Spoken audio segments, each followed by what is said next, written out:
رب العالمين، والصلاة والسلام على نبينا محمد وعلى آله وصحبه أجمعين. أما بعد، المسائل الجاهلية،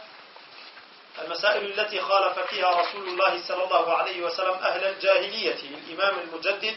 محمد بن عبد الوهاب رحمه الله تعالى. طبعا أما عندك قول كردوية، عندك بوتو، عندك كردوية أو مثلا الكوافي غنبري خو عليه الصلاة والسلام كاتك هاد كافرقان هني قسيان هبو أيان ويت، يا هني كردويان هبو أيان كرد عبادة، يا هني عقيدو بينو باوريان هبو كاتك في غنبري خو هاد عليه الصلاة والسلام بعكسي أوان ويكر. إن جاء مسطو بيستو هشت مسألة لوانا كشيخ محمد كري عبد الوهاب رحمة إخوائي لبيه كوي كردته ولمايا ببالغي القرآن والسنة وبأقوال علماء ككاتب في غنبري خو عليه الصلاة والسلام هاد بعكسي كافركاني كر نمسطو بيستش مسألة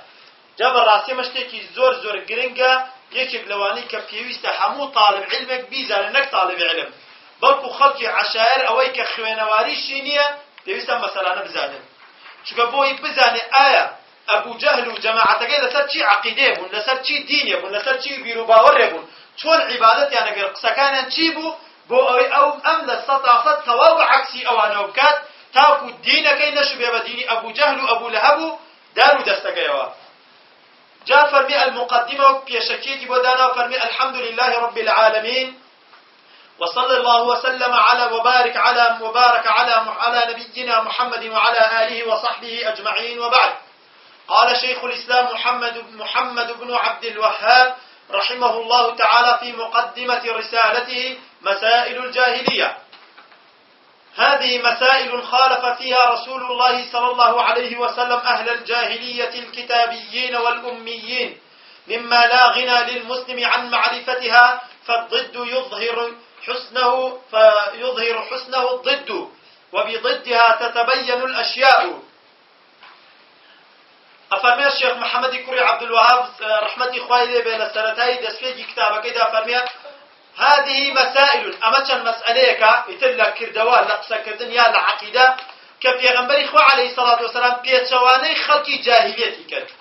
جاهليت واتا أواني كوان نزان ونفامون كانت يوتر فلان كاس جاهلية واتا نفامة بلان أم جاهلية مقصدي بيشيا مقصدي بي أو كافراني كبيشوي ديني إسلام بيت. الكتابيين أواني كوا كتابيان هبو وكو جولكو النصراني كان قاور النصراني كان، وهلوها والأميين مقصدي في أو عربانيك خوينوار النبو عربنا خوينوار بون كتاب وشتيوا النبو بيغمبر إخوة عليه الصلاة والسلام كاتي هاد لم سطو بيستهشت مسألة في جواني قاور جولكو عربا مشركة كان بتبرسكاني كله هذا ميدا إجا فرمي مسألاني كبود باسكين هيج مسلمانك نيه ليك بيه بيويز بيت، هیچ مسلمانێک نییە بێ پێویست بێ لە زانینی ئەم مەسئلانە. پێویستە لەسەر هەموو مسلمانێک بە ژن و پیا و گەورە و بچووکە ئەوەی کەوا عەقڵی هەبێ و تەکلیفی لەسەر بێت واجبە لەسەری کەوا چی ئەم مەسەلانە بزانێت. ئەوەشی کەوا مناڵە واجبە هەر لە مناڵیەوە فێر بکرێت. چونکە بۆ فالضد يظهر حسنه الضد. ئەڵێ شتێک چی شتێک جوانەکەی دەرەکات پێچەوانەکەی دووشتی عەکسی یەک بێنی ئەمەیان ئەوەیان دەرەکات. چۆن؟ ئەگەر تۆ یەکێک ببینی ئەخلاقی ناشرین بێ ئەو کاتە چێت بۆ دەرەکەوێت کەسێکی ئەخلاق جوانت بۆ دەرەکەوێت. قەدر و پلە و پایە یەکێکی ئەخلاق جوانە بینی یەکێک لەگەڵدا قسەی شیرینە و قسەی خۆشە ڕەنگە تەواو قەدر و ڕێزی نەزانی، بەڵام تووشی یەکێترە بی کە عەکسی ئەوەش دژی ئەوە کەچی قسەی ڕەق و وشک و ناشرین و ناخۆش ئینجاڵی ئوهۆ بەخوا برە ئایسە من قەدری فڵان کەسە زانم. هەموو شتێک ئینسان ئەگەر ئەم مەسەلانەی زانی ئەمەی کەوا عەرەب لەسەری بوون یا مشریکەکان یا گەور و جوولەکان ئەوە ڕێک چی بۆ دەرەکەوێت؟ جوانی ئیسلامی بۆ دەرەکەوێت کە دینی ئیسلام چەند دینێکی جوانە، چەند دینێکی پاکە. سەی عەرەب و مشریک و گاور و جوولەکان لەسەر چی شتێکی پیس و عەقیدەیەکی خراپ بوون، لەسەر چی کردەوە عیبادەتێکی خراپ بوون. کاتێک کە تۆ ئەوەت زانی چونکە عەقیدە و بیر و باوەڕی عەرەب و گاور و جوولەکان دژی ئیسلام بوو، کە تۆ ئەوانت زانی جوانی ئیسلامت بۆ دەرەکەوێت. ئەفەرمێ فأهم ما فيها وأشدها خطرا. إجا أما سلاني كباسي قال لهموي قرنتر ولهموي كزياتر خطري هي وزورتر سناكا أما أنا عدم إيمان القلب بما جاء به الرسول صلى الله عليه وسلم. أو بك إيمان قولة ترشتي ولهموي خطرتر وترسناكتر وخرابتر ئەوە بوو کە بە دڵ ئیمانیان ناهێنا بەوەی پێغەمبەری خوا پێی هاتووە عەلەیهی سەڵات وسەلام لە دڵەوە ئیمانیان پێی نەبوو باوەڕیان پێی نەبوو بەڕاستیان نازانیە و دینە وەکو منافقەکان ئەمە لە هەمووی گەورەتر بوو ئەمە تاوانی لە هەمووی زیاتر بوو لە هەمووی ماڵوێرانتر بوو کە گاور و جوولەکە و مشریکەکان باوەڕیان بە دینی ئیسلام نەبوو دینی ئیسلامیان بەڕاست نازانی فإن انضاف إلى ذلك استحسان ما عليه أهل الجاهلية تمت الخسارة على كاتك بدل إيمان النبو بوي بيغنبري خواه بيهاتو عليه الصلاة والسلام بو قرآن وبدينة أجر اشتير لقل أوجدا ديني قاور وجولك وكافر بباوركانش بجوان بزاني بشتيكي باش بيزاني واتبدل إيمان النبي ديني كافركانش بدي تفال أو بي إيمانيته ديني أوان بباش بزاني أما دوش تذكر يكن باور النينا بديني بيغنبري خواه عليه الصلاة أو ديني فيهاتو بيغنبري خواه عليه الصلاة والسلام بدل دوام لەگەڵەوەش دا باوەڕ نییە بە دینی ئیسلام دینی کافر و گاور و جوولەکان بە شتێکی باشە زانی ئەڵێ هەر کەسی ئەم دوانەی تیا مەوجود بێ بەدڵ ئیمانی نەبێ بۆ دینی خوا و پاشان بە وەکتریش دینی کافرەکان بە باشتر بزانێ ئەمە بەڕاستی تەواو خەسارەمەندە ئیتر دنیا و قیامەتی لەدەستاوە چونکە بۆ دنیا و قیامەت خۆی طبعا ئەوەی کە بەدڵەوە ئیمانی نەبێ بە پێغەمبەری خوا عەلەیهی سەڵات وسەلام لا شەکەوە قیامەتی لەدەستداوە بەڵام ئەگەر دینی کافرەکانیشی بە باش زانی و چوو دینەکەی ئەوانیدا تەطبیق کرد ئەوە دنیاکەیشی لەدەستداوە بۆ لەبەرەوە چێ بە حسابی خۆی پارە لە پێناوی ئەو دینە باتڵیا سەرفەکە عیبادەتەکە دەچێتە کەنیسەکان و یا بتپەرستی و دار و بەرد و هەموو شتێکات قەبرپەرستی و کۆمانەی لەو سەریشانی ئەو هەموو هیلاکێشی بە خەسار چوو ئەوەندەی کە خۆی لەو شتانەیە مەشغوڵ کرد بڕۆشتا بۆ خۆی ئیشێکی بکردا باشتر بوو لەو حاڵی باشتر بوو واتە دنیای لەدەستدا هەم لە دنیادا ئەو کردوانەی کە ئەیکا هیچ سودێکی پێ ناگەنێ ڕەنج بە خەسارە چێ هیچ پلەیەکی پێ بەرز نابێتەوە بۆ قیامەت لە قیامەتشە خەسارەمەندی دنیا و قیامەت ئەوە بۆیە بە تەواوی ئەو کەسە خەسارەمەند بووە ئەو کەسە چی لە دێت خی گەورە فەرمی ئەم تەحسەب أن أكثرهم يسمعون ويعقلون إنهم إلا كالأنعام بل هم أضل سبيلا أو حاڵتەوایان لێ دێ خی گەورە فەرمی وا حسابەکەی کە هەندێکیان گوێیان لێ ئەبیستن حەقە بیستن یاخود عقلانێ و بیری بوو لێ بکەنەوە نەخێر خی گەورە فەرمی ئەوانە تەنها چین ئاژەڵێکن بەڵکو لە ئاژەڵیش خراپتر بۆ لە ئاژەڵیش خراپتر ئینهم کەالئەنعام وەکو حەیوان وان حاشا و لە حەیوانیش خراپترن و سەرلێشەواترن لەبەرەوەی حەیوان سوودی خۆی هەیە ئینسان ئەو حەیواناتەی کە ئەیبینێ سوودی هەیە بۆ خۆی ئەوە مەڕە بزنەوە حاشا مانگایە ئەوە گوێ درێژە هەرچیەک بێ سود و قازانجی خۆی هەیە خەڵکی سوودی خۆی لێبینێ بەڵام ئەو کەسێک کە ئەوە عەقڵی ناخاتە گەر شوێنی دینی کافر و بێباوەڕەکان کەوتووە لەو ئاژەڵیش خراپتر هیچ ئیسفادەیەکی نییە بۆ خەڵکی هیچ سود و قازانجێکی نییە تەنها لە خراپە زیاتر بۆیە خی گەورە فەرمێن لە حەیوانیش خراپتر ئەو کەسانە عەلەیهم السەلام ورحمة الله وبركاته كما قال تعالى والذين آمنوا بالباطل وكفروا بالله أولئك هم الخاسرون خی گەورە فەرمی ئەوانەی کە ئیمانیان هێناوە بە باتڵ واتە بە دینی کافر و گاور و جوولەکان بە دینی بتپەرستی و قەبرپەرستی و ئەوەی بە ئەمڕۆ بەناو سۆفیەتەوە کرێ وكفروا بالله بباورجون برابر دينك إخوة أو شيء فأولئك هم الخاسرون قال يرى أوانا خسارة ومندي حقيقي وراس تدروسن أوانا دنيا وقيامتها لدس داوة بولا بروي إن الدين إخوان قردوا ولا قالوش دبار بدين إخوانية شون الدين كافر وبابور بباورجون كان قردوا جاء أمسط بستهشت مسألة كفي غنبر إخوة عليه الصلاة والسلام في شواني كافر كان يتياكد كفي يسر سلام المسلمان بيزاني يكم مسألة يكم شد كوا كافر كان أنجام ينداب في غنبر إخوة عليه الصلاة والسلام بعكس أوانيك الأمر المسألة الأولى دعاء الأولياء والصالحين كافر بباور كان عادتي أنوابه هاواري نكرد بكاو شاكان وهاواري نكرد وليكان إخوة أواني بوكو بيغمبران سلام إخواني بوكو ملائكة كان وكو بياو شاكان وكو أمانة كافر بباور كان كاتيك بيغمبر إخوة عليه الصلاة والسلام سينكروان هاواري نكرد كيف هاواري نكرد بياو شاكان هاواري نكرد بيغمبران وكو شي لات وعزا وود وسواع ويغوث ويعوق ومن الناوي بتكاربون أم بتانا أصل ذاك كساني بياوشار بون كاتك مدن أصلا بتيان بوان دروس كر يا قبركان يا دار يا بدر سشوي أون إنجا هواري بيانا كر يا هندي كان هو هواري كده ملائكة تجان يا هندي كان هو هواري كده بيغمبران عليه الصلاة والسلام كاتب بيغمبر إخوات عليه الصلاة والسلام نصتا صد عكسي أواني كر هواري كر كنتنا هواري كر أخوي جورا ودي لغير هواري كرنا غير أخوي جورا أو يهوار كده غير إخوة أو مشرك أو كافر ولا دين إسلامية أنهم يتعبدون بإشراك الصالحين في دعاء الله وعبادته كافر ببارقان حالا وابو عبادة إخواننا كربتي بوي بياو تشاكان أنا كده شريك إخوان دعاء كردن ولا عبادة كردن أتون دعاء ليكن أتون دعاء نكن أي فلان كنز دما خوش به دعاء كان أخوان دما خوش به ممردوه ياخذ هواري بيكر منال ما مدري الرزق ما مدري لبلان مصيبت ما فارزه فلان من سفرك بيقرنوا فلان خير وبركه بو بينا منال نابي او نخوشم اما ايش امر يجنا سر قبر ودار وكو امره لسطا سطي بيني اجد سر قبر يا مشر عبد القادر الجيلاني او نازانم شي او بناو النبي يونس حاشا او فلان سيرقي خلق توافي بدوله او فلان شخص او فلان شخص بدوله صورته هواري بيكاو داوا بيكاو ام بو نخوشي او بو نازانم من البون او بو بركته او يكيكم دياني بو بقرنو هر يكي بوشتي لسطا صد او انك امرو بيني وكو ابو جهل وابو لهب امان دين قراوتنا مسلمانا اويك في غنبري اخو عليه الصلاه والسلام يفرموتي لا تقوم الساعه حتى يعبد الاوثان قيامتها الناس يتابت فرسين قرتوا جاء في غنبري اخو عليه الصلاه والسلام براسي فرمو كيش او قيامتها وتبت فرسي قرايوا او قبر فرسي جارنا ما جارانش اول هوار نكره في اوشاكان هاور نكره في غنبران عليه الصلاه والسلام هاور نكره عيسى سلام اخوان النبي تشاور كده في غنبري اخو عليه الصلاه والسلام چه فرقه شيء هاور كنا في غنبران هل يكا تكون هم في انسان ياخذ او هاور كده لا وعزى ويغوث ويعوق ونسر كفي اوشاكون ام شاور كذا عبد القادر الجيلاني وكيو هاور كذا بوانا هیچ فرقه جيني اواني او ساو امانه يسته همو يهر بعبادتي غير اخوان همو يهر شريك داران بو اخوان حرامه جاء فرمي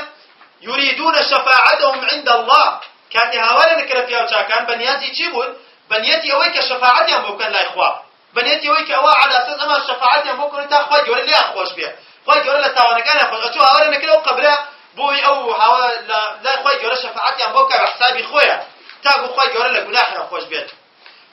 لظنهم أن الله يحب ذلك لبرك جمانين وابو خوي جرب في خوش توارجة في أوشاكان وفي غنبلان سلام إخوان نبي يا هواركة ملائكة تجان أول جمان بجماني خوان أنا خوي جرب في خوش مشتا أما في أوشاكة أما ولي خوايا أما خوي جرب أو كسي خوش بيستوا ما دام خوش بيستي خوايا تخوي جرب في خوش تو هواري في أبكي بوي الأخوان نزيكت كاتوا وأن الصالحين يحبونه وهلوا عقيدوا برباور جمان وابو كفيا وشاكاني شمشتيان فيها خوشة وبحسابي إخوانان كاقر فيها غمران سلامي إخوان نبي يا فيها وشاكان فيها خوشة هاوري فيها كي بوين أوان بچن لا إخوان يورا شفاعته بوبكن بچن لا إخوان يورا دعوي لي أخوش بوند بوبكن كما قال تعالى شون بلقمان شيء لسر أمان كوا أوان هاورا نكرا فيها وشاكان وانكرا شريكي إخوان بلقمان شيء هاور كدنا غير إخوان يورا الشريكة هاور كده فيها غمران يا فيها وشاكان يا هاتشيك وبلغمان شي اوان بغماني خوان وان زاني خوي جورم شتي في خوشه بلان خوي جورم فينا خوشه اما اتي خوي جورم فرمي ويعبدون من دون الله ما لا يضرهم ولا ينفعهم ويقولون هؤلاء شفعاؤنا عند الله وقال والذين اتخذوا من دونه اولياء ما نعبدهم الا ليقربونا الى الله زلفى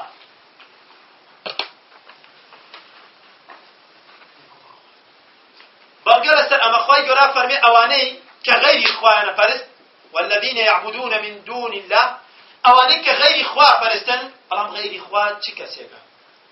طبعا پیغمبران سلام اخوان نبد لهموي جورتر لا شك چيا پیغمبر اخوانا عليه الصلاة والسلام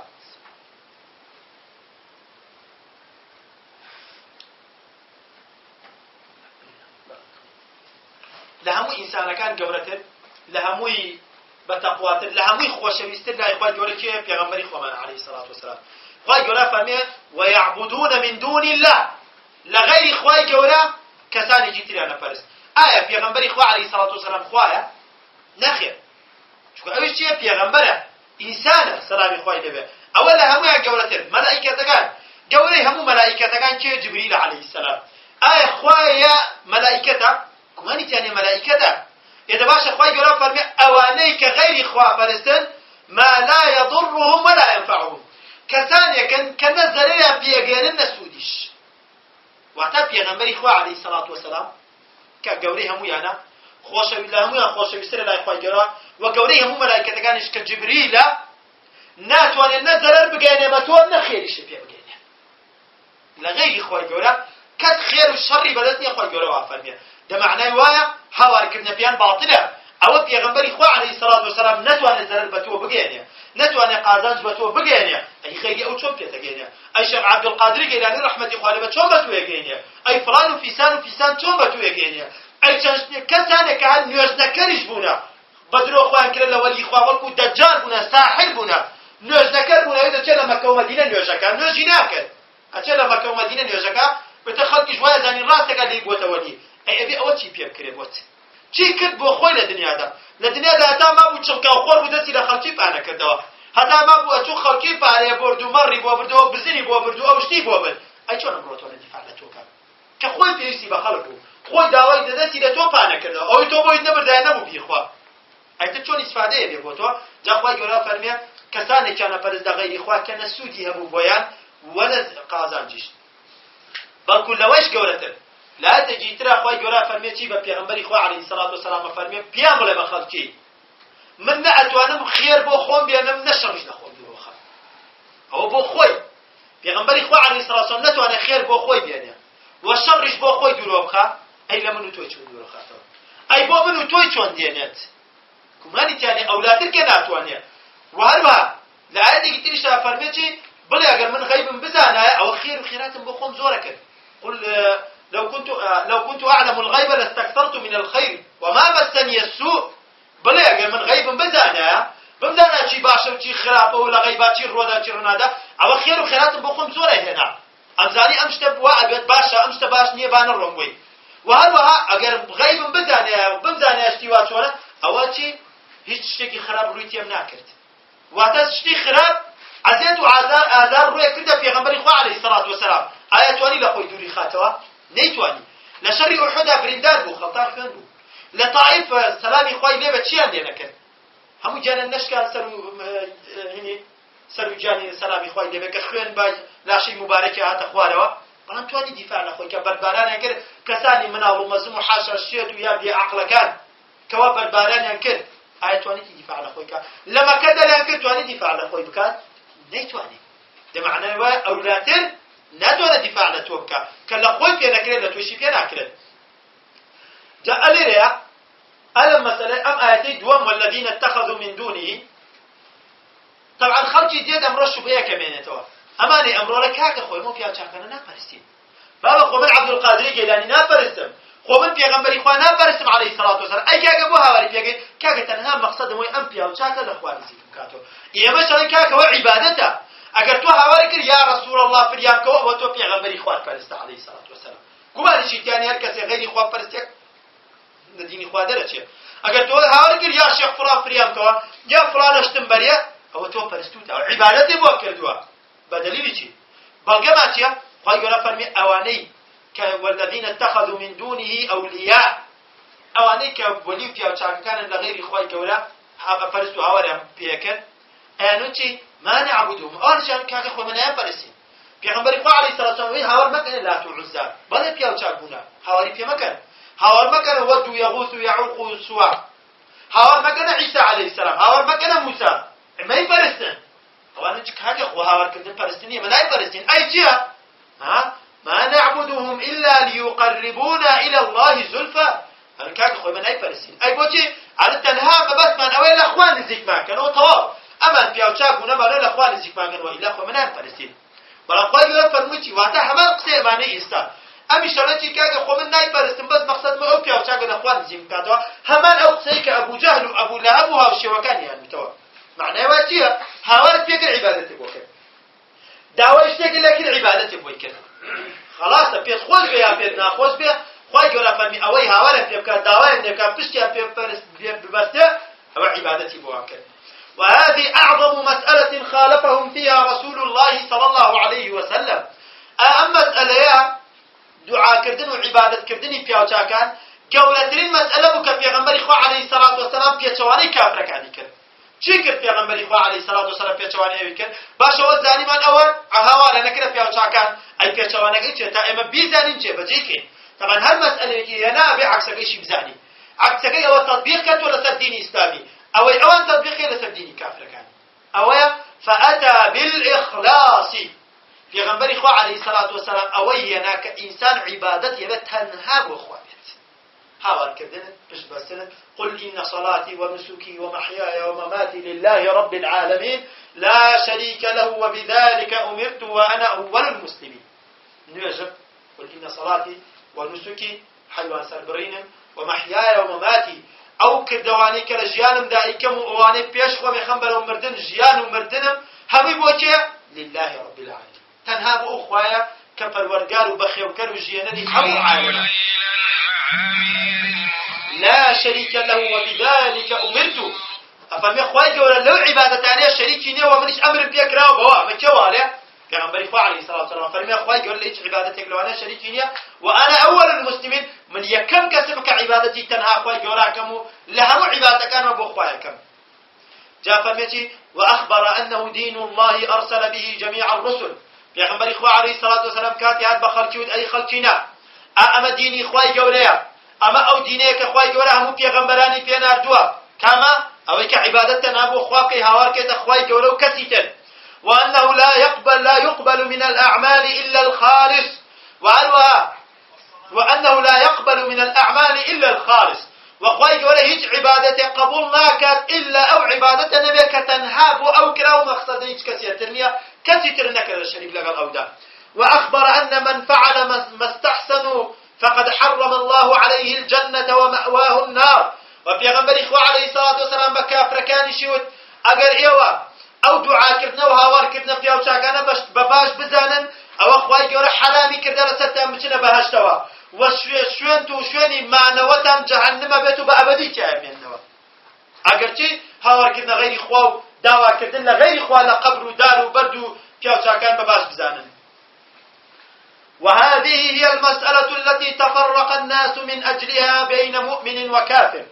أما مسألة هاوار كردنا خواي جورا وهاوار كردنا غير إخوة أماك وخلقي لسري تفرقين تكوتو بنا دوبا شوا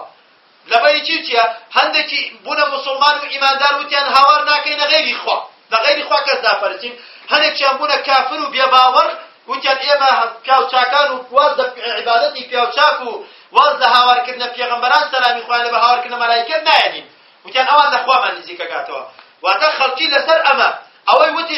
بتنا هاوار كما اخوا او ايمان دار او تي داوا بز اخوان اوي وتي داوا ل پیغمبران و پیاو چاکان و ملائكه كانكم او كافر بي باور بي دين وعندها وقعت العداوه هذا سر اما ليس دجمناتي لبين مسلمان وكافر دار رويدا اتر مسلمانان لو رجوا بون بدجمني كافر وكافر بدجمني مسلمان واجب بدجمني خود بزاني وقو پیغمبر ابراهيم عليه السلام قد فرمتي قد بدت البغضاء بيننا وبينكم ابدا حتى تؤمنوا والله اعلم على جيتر اورقوا كينو دجمناتي لبين ايمو ايويا دسي فكر لم ساعاتوا حتى او كاتي ايمان دينن بخواي جورا بتاكو تنها واتا انساني مسلمان اواني كقبر فرستو دار فرستو بياو چاك فرستو يا پیغمبران فرستن عليهم الصلاه والسلام واجب لسري بدجمني خود بزاني واجب لسري دجمناتي بكي حتى ايمان دينه بخواي جورا بتنها عبادتي اوكات ولأجلها شرع الجهاد كما قال تعالى ولبر خاطر اويشك الجهاد دستي بيكر وتر جهاد مشروع بو جهاد بشتكي شرعي دانرا كبرانبر كافر بيباوركان بكرد لسر ام مسألة بو اوي هاوري كرا غير خو ايام كشت اوي هاوري كرا خواي جورا بتنها او ايمان دار بو خواي جورا فرمي وقاتلوهم حتى لا تكون فتنة ويكون الدين كله لله خواي جورا فرمي شر انا قراب كان بيان كجن وقاتلوهم بيان كجن حتى كو فتنة رونا دار سر زويدا فتنة چيا وحتى حتى لا تكون شرك بو الشرك نبين لسر زويدا كسب عبادتي غير إخوانك ويكون الدين كله لله عبادة دعاء كردن هاوار كردن تنها بو خواي جوربيو بو كسي ترنبيا اما يكم مسأله بلا مشتاقي تري شي تيدا ليرا او من الانسان همو عبادتك ممكن اخلاص دبر خوانه ايا قبول بها نخير ابي مرجع تري شي تيابي ابي تيبيا باو شيوبك پیغمبر اخوا فرميت عليه الصلاه والسلام شكو هر بو نمونه من اچما مزگەوت نوێژەکەم یا دێمە سەر بەرماڵ یا لە شوێنێ نوێژەکەم نیەتم تەنها بۆ خوار بەڵام ئەگەر دەست نوێژم نەبێ قبوڵە بێ قبول نابێ بۆ لەبەرەوەی بە پێچوانەی پێغەمبەری خوا عەلەیهی سەڵاتو وەسەلام ئەو فەرمووی دەستنوێژ گرنگە یاخۆت پشتەکەم لە قیبلە و نوێژەکەم یاخۆت لە پێش ئاچمە ڕکوع دوای هەڵەسم فاتیحا خوێنم یا لە پێش ئاچمە سوجدە دوای هەڵەسمەوە ئاچمە ڕکوع ئایا قبوڵە بێ نەخێر بۆ لەبەرەوەی پێغەمبەری خوا عەلەیهی سەڵاتو وەسەلام وای نەکردووە یاخۆت ڕۆژووی مانگی ڕەمەزانە من لە خۆرئاوە بە ڕۆژۆ مەتا خۆرەڵات ئایا قبوڵە بێ نەخێر چونکە بۆ بە عەکسی دینی ئیسلامە پێغەمبەری خوا عەلەیهی سەڵاتو وەسەلام بەو شێوەیە نار یا حەجەکەم ئەچمە کەعبە بەڵێ خۆرەکە تەوافەکەم خۆی سونەتە بەلای چەپە ئاوا بسوڕێتەوە من ئەچم بەلای ڕاستە سوڕێمەوە و هەر تەواف نییە هەر بە دەور کەعبەیش نییە قبوڵە بێ نەخێر بۆ لەبەرەوەی ئەبێ بەلای چەپە بسوڕێتەوە ئەگە بەلای ڕاستە سوڕێتەوە لێت قبوڵ ناکرێت خۆ هەر تەوافیشە چۆن ئەگەر هەر نوێژیشە پشتی کرد لە قیبلە لێت وەرناگیرە بە هەمان شێوە واتە هەموو کە لێجا زۆرە لەناو خەڵکە ئەڵێ کاکە کورە شتە غەڵەتە نوێژەکە دوامەکە کورە و ڕۆژە کورە کاکە نیەتی دڵ شەرتە نەخێر ئەڵێ دیوان نییە بەس نیەت شەرت نییە ئەبێ بەو شێوەش بێ کە پێغەمبەری خوا فەرموویەتی عەلەیهی سەڵاتو وەسەلام وئیلا لێت وەرناگیرێ چونکە کافر و بێباوەڕەکانی جانت کاکە من نیەتمان بۆ خوایە بەڵام ئایا وا بوو نەخێر بۆ لەبەرەوەی عەبعەکسی ئەو شتەوە بوو کە خوای گەورەی فەرموو بۆیە لێیان وەرناگیرێ واتە هەموو عیبادەتێک دوو مەرجی تیا بێ یەکەم بەتەنها مەقسەدی خوا بێ کاتە دەرەچی بۆ مزگەوت نیەتی چێ نیەتەوە بڵێن وەڵڵا ماشەڵڵا نوێژکەرە یاخود نیەتی ئەوەیە تەنها بڵێ چی خوای گەورە واجبی کردە لەسەر بۆی لێم ڕازی بێ و پاشان کە توێ لە مزگەوتیش نوێژت کرد شتێکی تر لێرە لەسەر واجبێ صلوا كما رأيتموني أصلي پێغەمبەری خوا عەلەیهی سەڵاتو وەسەلام فەرمووی نوێژ بکەن وەکو چۆن من ئەبینم نوێژەکەن واتە کە توێتە مزگەوتەکەی یەکەم نیەتێ بۆ خوا بێ ئەوەی لە دڵتایە دووەم بەو شێوەیە کە پێغەمبەری خوا فەرموویەتی عەلەیهی سەڵاتو وەسەلام واتە الإخلاص والمتابعة بەتەنها بۆ خوا بەو شێوەیەش پێغەمبەری خوا فەرموویەتی عەلەیهی سەڵاتو وەسەلام لە غەیری ئەوە عیبادەت لە هیچ کەسێک وەرناگیرێ بەو شێوەیە دەبێت مەسئلەی دووەم کەوا پێغەمبەری خوا عەلەیهی سەڵاتو وەسەلام پێچەوانەی کافرەکانی تیا کرد تفرق أهل الجاهلية في عباداتهم ودينهم كاتي بيش أو إسلام بيت كافر بباوركان همويان تفرقوا بارچە پارچەیان تێکەوتبوو همويان حزب جماعة بوو دینەکان بەش کردبوو تفرق أهل الجاهلية لە چی شتێکان لە دوو شتە لە چۆنەتی عیبادەتکردنیانە ولا دینەکەیشیانە واتە لە دنیادا مشکلە نییە تۆ لە دنیادا چۆنی تفرقی دنیا چۆن تۆ وەکویسە هەندێکەیە بۆڵی تەفەڕقی دنیا لەبەر ئەوەی هەندێکەیە شوبەیەکی مناڵانە ئەهێننەوە کاکەڵێ وەکو چی وایە وەکو وا جەماعەتێک دکتۆرن وەکو وا جەماعەتێک مهندسن جەماعەتێک وەستان هەمووی بەیەکەوە چیەکە ئیش و کار بڕێوە باڵێ حیزبایەتیش وەکەوە وایە تەفرقەش وەکەوە وایە ئەڵێ بەراکەی باوکم التفرق في العبادة والدين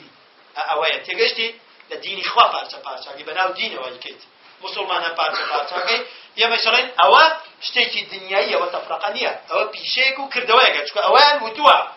بە عەقڵی حاشا مناڵانەی خۆیان بەو عەقڵەی کە نییەنە ئەفەرمێ ئەنەه کاتێک کە پێغەمبەری خوا عەلەیهی سەڵاتو وەسەلام هات بینی وا کافرەکان چۆن بوون ئەنەهم متەفەرقون في دینهم لەناو دینەکەی خۆیاندا تەفرقەیان کردبوو وەکو خوای گەورە فەرمێ كل حزب بما لديهم فرحون هەر حزبێک لەوان هەر جەماعەتێک لەوان بە بەرنامەکەی خۆی دڵخۆش بوو بەرنامەکەی مقابلی بە باتڵ ئەزانی سبحان الله لە سەد وەکو ئەمانەی ئەمڕۆ خوای گەورە فەرمێ ولا تەنجا سەرەتای ئاەتە چۆنە خوای گەورە فەرمێ ولا تكونوا من المشركين من الذين فرقوا دينهم وكانوا شيعا كل حزب بما لديهم فرحون خوای گەورە فەرمێ ئێوە وەکو مشریکەکان مەبن وەکو کافر و بێباوەڕەکانی پێش ئیسلام مەبن باشە ئەوان چۆن بوون تا ئێمە وا نەبین چ نەوعێ بوون ئەوان لەسەر چی دینێ بوون لەسەر چی عەقیدێ بوون تا ئێمەش وا نەبین ئەفەرمێ من الذين فرقوا دينهم کام مشریک ئەوانەی کە دینەکەیان تەفرەقە تێخستە بوون واتە بەناو دینەوە ئەمە فڵانە حزبی ئیسلامی ئەمە جەماعەتی ئیسلامی هەر یەکەو دینی بۆ نمونە دینی پێغەمبەر ئیبراهیم عەلەیهی السەلام کردوانە چەندین پارچەوەی من حەقم دینی مەسیح عەلەیهی السەلام لە هێزاریش تا ئێستاش نەسڕانەکان چەندین پارچەن هەر یەکیان ئەوەی تر بە کافر ئەزانێت یەهودیەکان بە هەمان شێوە هەمووی تەفرەقەیان خستبووە ناو دینە پارچە بوون ئەوەی دینەکەی من لەسەر دینە ئەسڵەکەم ئەوەی من لەسەر دینە ڕاستەکەم خۆی گەورە فەرمی ئێوە وەکەوان نەبن وەکانوا شیعا وەکانوا ئەحزابا واتە جەماعەت بوون هەر جەماعەتێکی ئەوەی چی من حەق بوو كل حزب بما لديهم فرحون. هر حزبك وجماعتك بعقيدة وبير وباور وبرنامج خوي دلخوش بو أي أوي برانبرين أوي برانبرين باطلة وأمرش أي بيني كابلا لما قري خواتي كات يا بجارتين دي بشان وبالي حزبي خويا هذا ده أي أوي برانبر أو باطل هذا كاكا أو راسناكا أو بو إسلامي نية يبو إيش باندواتي إسلامية كا أكيد أنا أوي تلفزيوني أو كيتو بعكس وأويش أنا من حق من راس ومن إسلام دنب ومن دن أي أوي برانبر باطلة نها سيري هر حزب بينك خوي خوش برنامجي اگر واش نبي دو مقارتان دانا وبرانبريات منافسه يكتري كانوا جهتي يكتري كان بوكاكا وتارك سي برنامجي خوي دل خوشا اساس التلفزيون كان او تبزان چون جهتي يكتري كان يسبب اشكرا ناو يكتري تو نكر تو اودنا حق وتو ودنا حق انا هر كسي من حقمت انا حقي انساني مسلمان بوبو دركه كدرو كنوا يما شلنجي ما دام هلا متان تفرقوا حزباتي تاخذت وهلا متان ناحقا هلا متان دروكا هلا متان سري باطلا هلا متان لو كسانن كاخوان شبان دبا كافر كانوا ديني حق وكل القران والسنه هاتوا لبيغمبري خواه هاتوا عليه الصلاه والسلام لغير او باطلا وكذلك في دنياهم ولا دنياكي خوشان دا تفرقات يا وجون بل دنياك نك او كاين باس ما كيف دنياكي خوان ويرون ان ذلك هو الصواب دنیا کې خوان هر جماعت یک حزب کې خوې دانه او برنامه خوې په بانګواسخنی خلکی بر راکشانی خلکی به همه شیوبون اجازه دنیا هم له دینکش شواز عبادتکش جواز سریکا اما ناوی فلانه حزب اسلامی هسرګي عبادت او بانګوازي وتانی وشیویکا اوش ناوی حزب ترين اما بعكس یو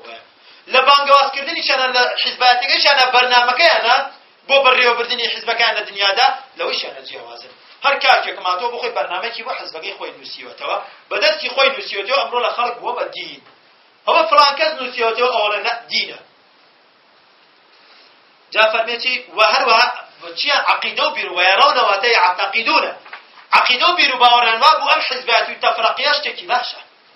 ما به نشته باشه بو بریو بردنی مسلمانانه امرش همان شد پرتای لگی کاکه بو امن حزباکن ده هر نبی یک دانه بن ولا یک دانه شد باطله نکاکا چند حزب زور بیاون خیری مسلمانانی تیا او نشتێکی باشە او نه بانگوازی مسلمانی کرێ بەڵێ بێشن وڵای چەند زۆر بیاون دژمنایەتێنن لە ناوێک کرێ او نه ئەم جەماعەتە ڕقی لەوە بێ ئەو ڕقی لەوە بێت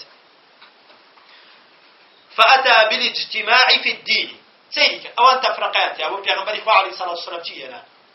او الاجتماع في الدين او هناك مسلمانان ابي همویان یک بن دین کذا بهيش فلان حزب اسلامي فلان جماعه اسلامي نما هر همو لنا وبرت پیغمبر خو عليه الصلاه والسلام وتي هر همو ابي لسر یک دين به كما ما انا عليه اليوم واصحابي فرمي الدين او الدين كامر من الصحابه كان الى سلام كاواني شلون بون والله نحزباتي تيابو نتفرقي تيابو نفراني اسلامي تيابو وانوا نمقري تيابو نهوي تيابو نتزكيه تيابو ونبرلمان وهالبجاردن فلانيني تيابو هيك لواني تيانبو همي بوكت ما كان في غمر اخو عليه الصلاه والسلام مقرب وهي جماعه داننا وانوا جماعتك وعلمي خوي بوداننا هم لجريك على ابو على اسلام دابو وانوا جماعتك والرئيس ابو امينك بوداننا وانهم يعني الصحابه كان نكره جماعه دي يلا ابو خدنا البجاردن كم زام كعبتان درسنو بسنا برلمان واستي وينكت رونو اشكرا دي پیغمبر اخو عليه الصلاه والسلام فرميه كومل حق المسلمانان او كم رومن وصحابه لا سلام او صحابه لسرتيبون لسلام شتي امرهم والله يكي مگر حاشا خوي جرا عقلك اللي سنبيتوا ولو كسان الصم بكم عمي فهم لا يعقلون كجورن كرن لالا وعقل شان بيقول كانوا مگر او كسب له ولا اوان مابون هم كسبر يا قي بغري كل حزب جاي فلان صحابه فلان صحابه ولا نيبو اي توبو يكي كاشتي باش امره كما بري خوش عليه الصلاه والسلام فرمي باش اويا كمن الصحابه اللي سربوا وهلها ببلغي او اياتا كتفرقوا جوازي حزبات دروسنيه او يا اخوي قرا فرمي شرع لكم من الدين ما وصى به نوح والذي اوحينا اليك وما وصينا به ابراهيم وموسى وعيسى ان اقيموا الدين ولا تتفرقوا فيه اخوي قرا فرمي اخوي قرا بتكدتي بالشرع واجبي كرده لسرتان وبويتاني دانا ولا كام دين انا دينيك وصيتي بو كردو اخوي قرا او وصيتي فكر بو نوح عليه السلام و او دینیشی که بو تو من داگرده بو پیغمبری خو علیه الصلاه والسلام سیکا ليكم بيغمبر وسلامي خوي لي بك نوح بو زان خوي قالوا وصيتي چی بو كردوا واخر بيغمبر كچيبو بيغمبري خوما ابو عليه الصلاه والسلام وبلبين اوانيشان ابراهيم عليه السلام باوكي بيغمبران وموسى عليه السلام كخوي قالوا راسو خوب سيكر لقلا ببي واسطه جبريل عليه السلام وبيغمبر عيسى عليه السلام كببي باوك لدايق بو خوي قالوا روحي كده روحي كده ناو رحمي دايكيوا هر هموي يك وسطي كي بيان كر خوي قالوا بو همو بيغمبران بزانين چيا ان اقيموا الدين ولا تتفرقوا فيه او دين بتواني راقرن او دين بقينن او دين جيبكن بلان چی تریتیان نکن واتا دستی پیو بگرن جێبەجێ بکەن تەفرەقەیتیان مەکەن واتە بەناو ئیسلامەوە ئەمڕۆ پێغەمبەری خوا عەلەیهی سەڵاتو وەسەلام لە حەدیثێکا فەرمێ ئومەتەکەی من دابەشە بێتە ئەفەرمێ افترقت اليهود على 71 فرقة يهود بوون حەبتاوێک پارچەوە وافترقت النصارى على 72 فرقة وگەورەکان کە ئەمڕۆ پێیانەڵێن مەسیحی بوون حەبتاو 2 فرقەوە وستفترق هذه الأمة إلى 73 فرقة وودي أمتيش أبيت حبتاو سي بارشوا واتا يهود حبتاو يا قاورا كان حبتاو 2 أمتا حبتاو سي بتا حبتاو سي باشوا فرمي كلها في النار إلا واحدة هر همو هر حبتاو سيكا جدا أقري جهنم إلا يكداني نبي واتا حبتاو 2 برو جهنم تيجيشتي واتا أمرو سيركي أمشتكي زور جواني كا خلق أي كاقا يعني أو همو خلق برو جهنم يعني أوهم واجد جهنم بس أم جماعتك كماتي باشتوا عليهم بالي أوهم واجد جهنم وجماعتك كماتي بو لبري بيغمبري خوا عليه الصلاة والسلام فرمي حتى ودوي بو جهنم يكي بو باشتا وهي وانيا واتاقر نفر اشتابك حتى ودو نفر لسري جهنم يكسي لسري باشتا أو قصي بيغمبري خوا عليه الصلاة والسلام قصي منيا أوهم حزب يعني لسري جهنم عليهم بالي قماني يعني يقين مانها شو نزانم حزب وزان لسري جهنم اگر توبه لنا كان مستحق جهنم بيت بلان كول ما مستحق جهنم معناه وني كافره معناه وني بيدينه ابديتها يمينتوا جاء فرميتي پیغمبر اخوة عليه الصلاة والسلام فرمي همو يشتا جهنم الا يقداني نبي فرموان او جماعتك اي پیغمبر اخوة عليه الصلاة والسلام سيدي صحابك رضاي اخوان دي بيت صحابه رضاي اخوان بي زور زور وردكار بون زور سور وحريص بون لسر چي لسر اويك دين داركيان بوشي يمكن كوا پیغمبر خوا عليه الصلاة والسلام فرمويتي وهل وهذا لسر او من كوا تشتك باشا چي رقيق چاكا كم جماعات حقا كم رقا برو بهشت ايام با او رقايا بقرنا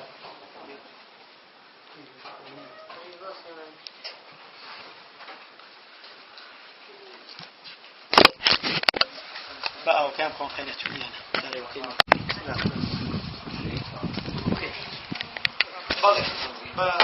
قد حيشي تيوقينا وما الصحابة كان يبيغمبر إخوة عليه الصلاة والسلام زور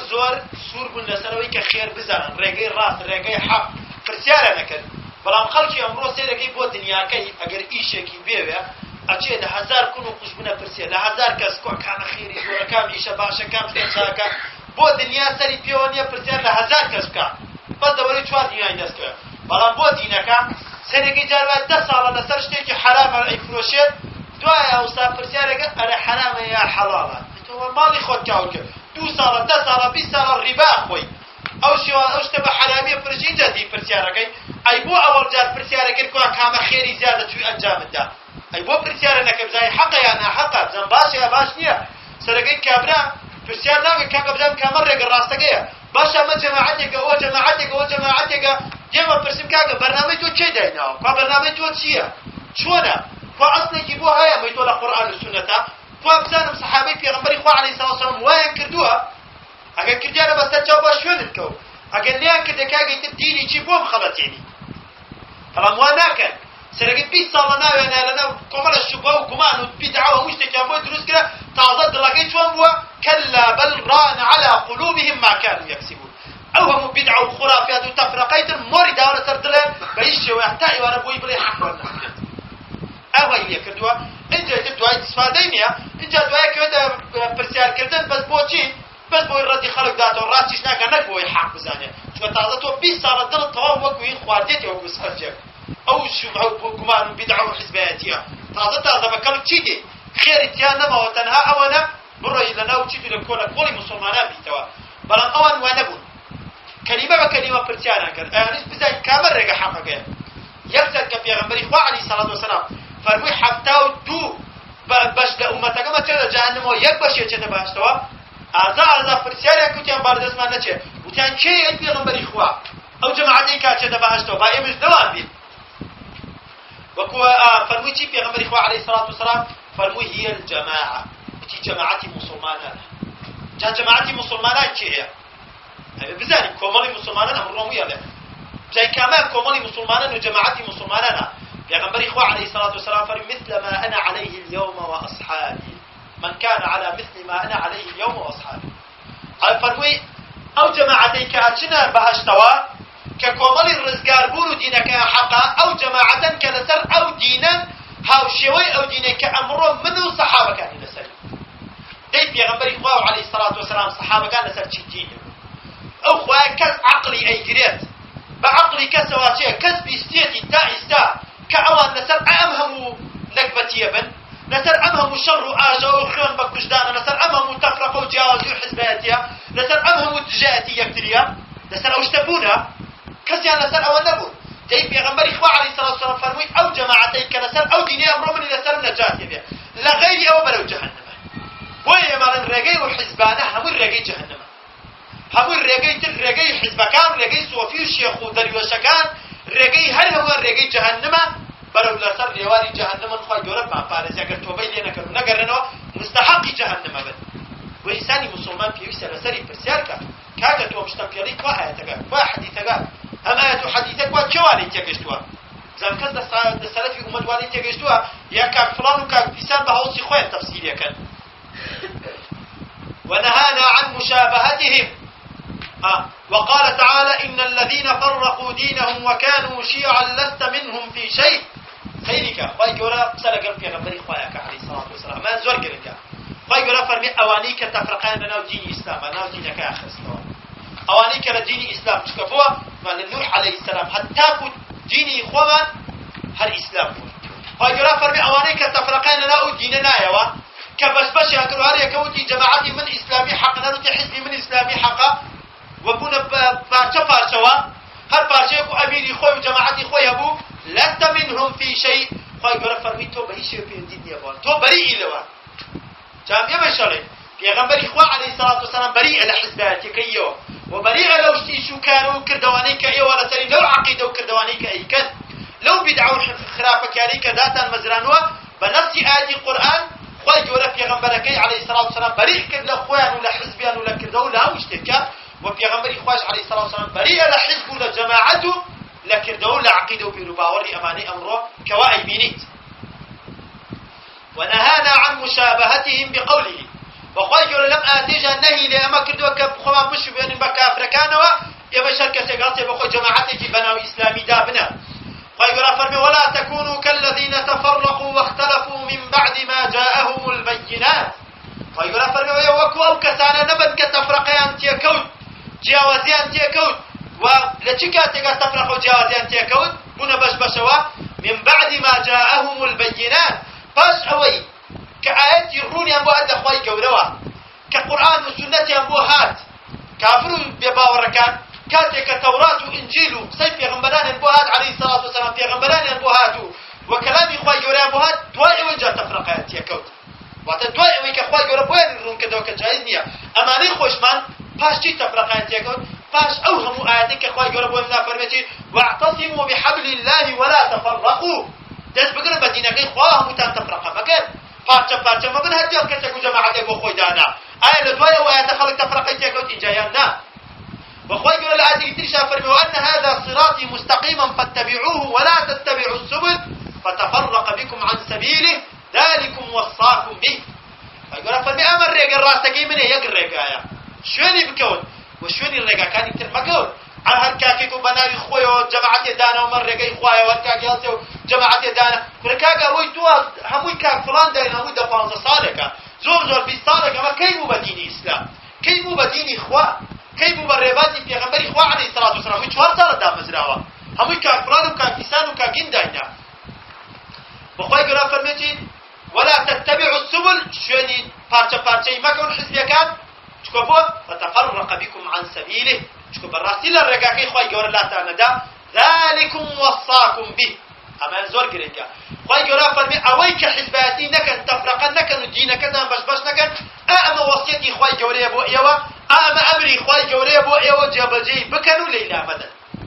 واتە هەر کەسێ وای نەکرد لەو ڕەوسەت و لە ئەمری خوای گەورە لای داوە اینجا پاش ئەوە خوای گەورە فەرمێ من بعد ما جاءهم البينات پاش ئەوەی کە ئاەتی ڕوون حەدیثی ڕوونمان بۆ هات کە تەفرەقە مەکرد ئەو هەموو ئاەت و حەدیثایە لە تەفرەقە مەکە گورە حزبەتی حرامە گورە جیاوازی حرامە کاکم دێتە لە چی لەولا ها کاکە وەڵا ئاەتێک دێنێ باشە من ئاەتێکم بۆ دێنم خوای گەورە ڕوون و ئاشکرا وەلا تەفەرەقوا تەفرەقە مەکەن دەتوش ئاەتێکم بۆ بێنە ڕوون و ئاشکرا کە خوای گەورە بڵێ تەفەرەقوا حزبەتی کردەی ئەو من حەدیثێکم بۆ دێنم ڕوون و ئاشکرا پێغەمبەری خوا عەلەیهی سەڵات وسەلام فەرمێت چی ئومەتەکەم بێتە 73 فیرقە و 72 بۆ ئاگرە دەتوش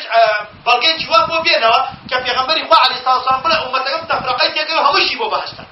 تەفرەقە جایزە بۆ من بە ڕوون و ئاشکرا بۆ دێنم ئاەتی حەدیث و ڕوون لەسەرەوەی کە حزبەتەکە شەرعی نیە حزبەتەکە باتڵە بۆ تۆ چشتی ئاەتێکم بۆ دێنی تەویلەکەی معنای ئەوەیە تیانە دەبێت چۆن بە ڕوونی ئەهێنم چکە خوای گەورە فەرمێ البەیینات ئەوەی کە ڕوون و ئاشکرا گومانی تیانە وەکۆم ئاەتە إن الذين فرقوا دينهم وتكاكرت دينكي جواز كده يجي خوي غير فرمتي لست منهم في شيء تو لوانيت دي آياتي كي ورون بو بينا كخوي غير فرمتي إن الذين فرقوا دينهم أنت منهم أو بقول أوانيك دينك تفرقت يا خلت ولا واني فرقية هم يهم مسلمان هي آياتي كي ور بو بينا ده حديثي كي ور بو بينا ده قولي صحابه تابعوا سلف أمة بو بينا بو شوية بنا يعني كوانا جياني خوان بو بينا بزان كسر حزباتي وتفرقها كن بو من بوتينم كهموان نهيان يكره هموان نهيان تفرقوا لحزباتي لجوازي كره كسي نيكره ابوتو وابو بوجي ام لو لا عاتي يعني عاوي سرني تو بلاي نكي خوتا حديث يعني بلاي سرني تو بوي ها كاكا والله امش وكو بيجي من معناه اويا كوا جوا تفسيري كره كوا بروني بو بينا كاكا هذيك باش تشتكي ترى ما يكسر حزباتي كي خود جافمتي وانا خوای گەورە نەهی لە ئێمە کردووە کە شوێنی کافرەکان بکەوین کامە و کە خۆمان بشوێنین بۆوانەوە خۆشوبانەکە کامەیە وەنەهانا عن التفرق في الدنيا بەڵکو نەهی لێمان کرد کە لە دنیاشدا حزباتی و جیاواز نەکەین هەم لە عیبادەت جیاواز نەبین ئەم بە شێوەی نوێژەکە ئەو بە شێوەیەکە ئەو بە شێوەی زینەکە ئەو بە شێوەیەکە کاکە پێغەمبەری خوا عەلەیهی سەڵات وسەلام فەرمی صلوا كما رأيتموني أصلي نوێژ بکەن وەک چۆن من ئەبینم نوێژکەن نوێژ بکەن وەک چۆن من ئەبینم کە نوێژەکەم ئاوا بیکەن باشه ما یک پیغمبر معنه علیه الصلاة والسلام اذا ولا وقت من يشكر اتولى من شو كوتي پیغمبر اخوات عليه الصلاة والسلام اي شرم من شو كوتي او عليه الصلاة والسلام اي بو نوشك انا نكي الشويه كا اي بو عبادتك لها الشويه كا بو مولودناك تو اي كي بو تعزيناك تو اي كي بو فتحنا ده تو اي دي يخو پیغمبر اخوات عليه الصلاة والسلام فرمي وقت من بكر ابي يجي كان حق به معقوله مش حق به او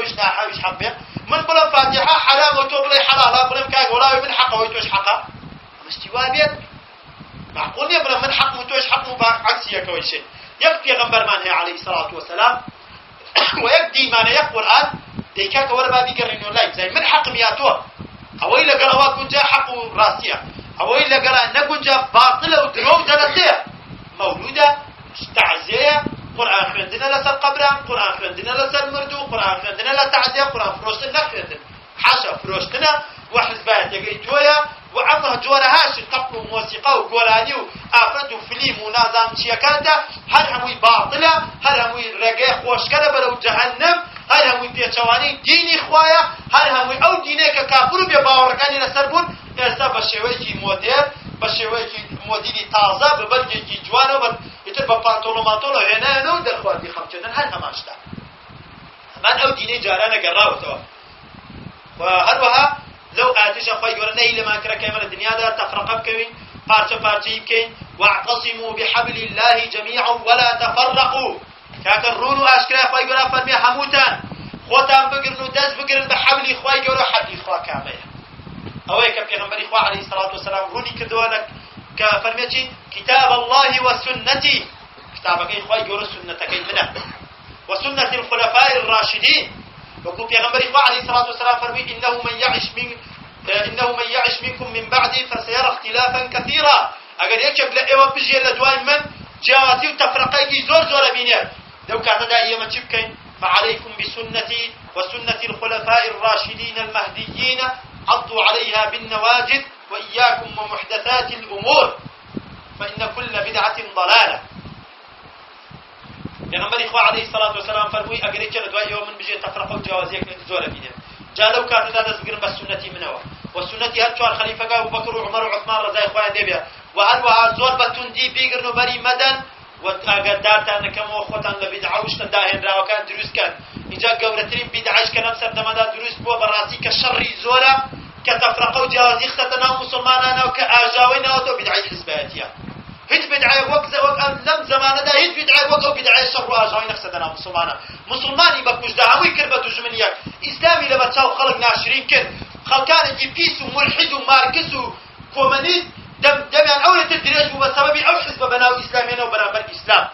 دم بيسي أوانا كدو استحاشا وكو سجد أرشان وبرابر إسلام سبب شيبو سبب كي أوانكو همو هو كاركي أوانكو أم فتنة وآجا ويانا ولنا مسلمانا أقل بجواني لسر القرآن والسنة دعوي خلقيام كريسا سيابا شيام كردستانا بزياد شوا لسر كتاب والسنة بو بلام أوان أولى تدري إسلاميين لبرشاو خلق ناشرين كر أولى تدري رقيا خوش كر بو كساني بيس وخرافكات جاءوا آياترون أخوة جرا فرمان دز بقرن بديني خواه هر هموتان جميعا نويد با ما أمير فلان جابتو قينا أمين داري قشتي أم جابتو فلان ما مستا جابتو جميعا هر هموتان ولا تفرقش نكن جوازي نكن هر هموتان دزي فيو بقرن جوازيش مبن واتا اگر كابراي بودي كاقا وتام لسر إسلام بسر حزبام دانا علي أخوة جرا فرمي دزي فيو بقرن بإسلامك تفرقش نكن واتا الشهر يبلي من إسلام أو تبان جوازي مسلمانك ويقول فرمي ولا تفرقوا وين بتطبيق ناقي فرمي جوازي مكان تفرقوا في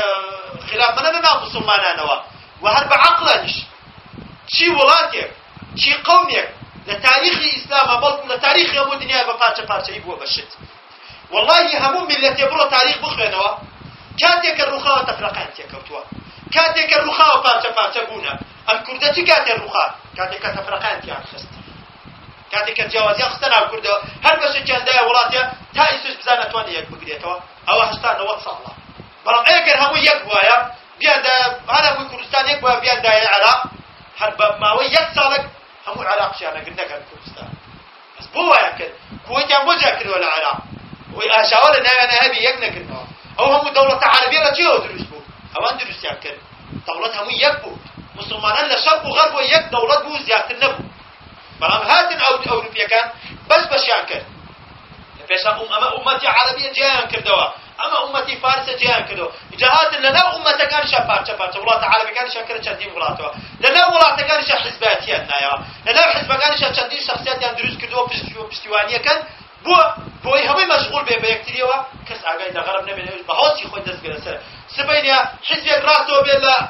ولاة شيء أوروبي كافر يا ودولة غير راسه بيا دولة كان يتركاتك شيء هلو دولتاني دور بري خوي هلو حزباني دور بري خوي ناوي لكسي بو معنى واحد تفرقة أصلا تفرقوا حزباتي لبيشوا للسياسة فرعون بو وكون فرعون خوي جرا فرمي تشيكا وجعل أهلها شيعا يستضعف طائفة منه فرعون سياستي كي أبو تشيكا بوي خلق كي نتواني لي هالسيا بوي همو ينتبك أبي خدجير دس خوي سي سياستي فرعوني أمرتون بو بدين لعيما حزباتي فرعون بو بدين بو إيما أمتي خوي تشيلي كرجال دستكاني هم يعني كروا حزب بارشو أم جماعتان زعيفة كر أواني بقوة كر أواني هلسان لرقي أوا أم يعني بقوة كر بلابر أو بو أو شيء هذا ما أخوان في فرعون بكن هذا ما أنزلني جردس فرعون بو أم لا ترسي أو جماعة أو لا ترسي أو جماعة شو جماعة بيسأل فرعون راسوبيا فرعون بستي جماعة كان تيجي كر أواني ده سريع نتشيكن أواني برزة كردو رجلنا نبرد وعدا حزباتي كردن في شيء فرعون سياستي بيسي فرعون أمره سياسة همان شوا فرعون كان أوروبا وأمريكا لنا مسلمان نجيه كان مسلمان فقير وحاشا نفاه منزان زاني وقتياتا مسلمان حقيقة إلا أويك سلفي بورث القرآن والسنة بيد شكو دي سلفي أمة بغيري أوكم من الله كلياتوا هل كسي باوشي وكاتو الراكب ولا يتنا برسي ما تشيه وتشيه همرو بانكاك يدك أكثر من برخويتنا كحوارك بخوة ما شاء الله ملانشاكا نام بزام أما تشيوت كعجبان جوازك ورنا سجادة مزارك سيدي الدنيا ما كشتا أو عالمة شون شويني كوت أنا وای مسلمان وەکو مناڵێکی دیاتە هەر کەسێ بانگێ بکە بەخواتەوە مسلمان نابینێت تۆ بە چاکەت و پانتۆڵ و بە ڕیباتێکۆ کە لە حەقیقەتەنە ڕەشمەنە ڕەشمێ نەگریبە بانگوازی ئیسلامی چیم بۆ بکەیت هەی نەفامی نەزان تۆ تا دوێنێ لە ئەوروپا کەوتو باسی بانگوازی ئیسلامی چیم بۆ بکەیت تا دوێنێ لە گولەی زراعە و دارەی بەیتەری و نازەم کێ و کێ کەوتوی ئەم ئیسلامە لە کێوە پێروی لە کێوە بووی بە داعی ئیسلام ڕیش بار و بان لێ تاشیوە تۆ چی داعیەکی ئەی کوا سونەتەکانی پێغەمبەری خوا عەلەیهی سەڵاتو لە خۆتا تەطبیق کوا شادە و کێ مامۆستات کێیە لە کێوە وەرەگرت بە جەریدە و ڕۆژنامە و کتێب بوویتە بە مامۆستا سەیرەکەی ئەو خەڵکە هەمووی کار فڵان ئەمڕۆ دێ قساکە مەلایە بە عەمامەیەک و جبەلەسەر ریش سپی حاشا نەفام و نەزان چووە لە بەردەم پانتۆڵەپیەکە لە بەردەم ڕیشتاشراوێکە لە بەردەم چاکت لەبەرێکە لە بەردەم کەسێکە کە نازانێ عیلمەکەی چییە دانیشتۆ گوێی لێگرێت دکتۆر فڵان هاتووە قسەمان بۆکە وەرە لەشت داڕزیە بە خۆت و عەمامەکەتەوە چوویتە بەرامبەر چێ دانیشتویت بەرامبەر پانتۆڵەپیەک بەرامبەر دەمڕوودێک مەلایەکی بە عەمامەیەکەوە لە مەقەڕەکانە هەر گەنجەگەڵەتێ بەوەست خۆیان سوڕێنێتەوە مامۆستا ئاوا بڵێ مامۆستا ئاوا بڵێ بە گوێرەی ئەو گەنجانە فتوادیت و بە گوێرەی ئەو گەنجانە وڵەوە وتارە دەی ئەمە چی عەقڵێکە هەیەتی ئەمە بێعەقڵترین کەسە بەوە نییە عەمامەکەی بەسەرە عەمامەکەی بەتاڵە عەمامەکەی هیچی تیان نییە لە بەتاڵی زیاتر لە نەفامی و نەزانی زیاتر جبەکەی هیچی تیان نییە جاوە حاڵێ لە براکەی باوکم ئینسانی مسلمان نابێ وابێ هەر کەسێ هاواری کرد بە شوێنی کرد هەر کەسێ خۆی تون کرد بینیمان کەسانێکی زۆر هەبوو وتارەکانن کە تند و تیش و هەتا ئێوارەت وتارت جوێندان بە حکومەت و قسەکردن ئێستا خۆیان هەموویان شەرکەوتەی حکومەتن نەوا بکە هەردووکیان حرامە دینی حەق بڵێ ڕاستی بڵێ کۆمەڵە گەنجیان بە کوژدا ئێستا خۆشیان پاڵە نەداوەتەوە پێکەنی و بەیەکەوە و لە پەرلەمانە بەیەکەوە و بەیەکەوە دابەزن لە هەڵبژاردنە و سەوتی بۆ ئەدەن و دەمەکانی تەسلیمەکەن و باش بێ بەسەرۆکو ئەو بیبەبەین ئەی خوێنی ئەو هەموو گەنجە ئەی ماڵی ئەو هەموو خەڵکە کە وێران بوو ئەی هەموو مناڵەی هەتیو بوو ئەی هەموو ئافرەتەی بێوەژن بوو ئەی هەموو دایک و باوکەی جەرگی سوتاکووە بەبایە ڕۆی بۆیە قوربانی ئەمیر فڵان و مامۆستا فڵان بۆیە قوربانی وتارەکانی مامۆستا فڵان و ئەمیر فڵان بۆیە قوربانی حیزبەکەی فڵان کەس و فیسان کەس خوای گەورە بپارێزێ لە خۆیان و حیزبەتی و تەفرەقەیان خوای گەورە ئەگەر قابلی هیدایەتیان بدا ئەجینا خوای گەورە لەنایان با ڕسوایان بکا وەکو چۆن ڕسوای شەبن و ڕۆژ بە ڕۆژی دەرەکەوێت کە چەندێ ڕسوان کە چەندێ لە ژێرەوە لەگەڵ فڵان و فیسانە کە چەندێ لە ژێرەوە لەگەڵ دوژمنانی دینی ئیسلامیشان نەک لەگەڵ كساني بنام إسلامي شوا والحمد لله رب العالمين وصلى الله تعالى على محمد وعلى آله وصحبه أجمعين.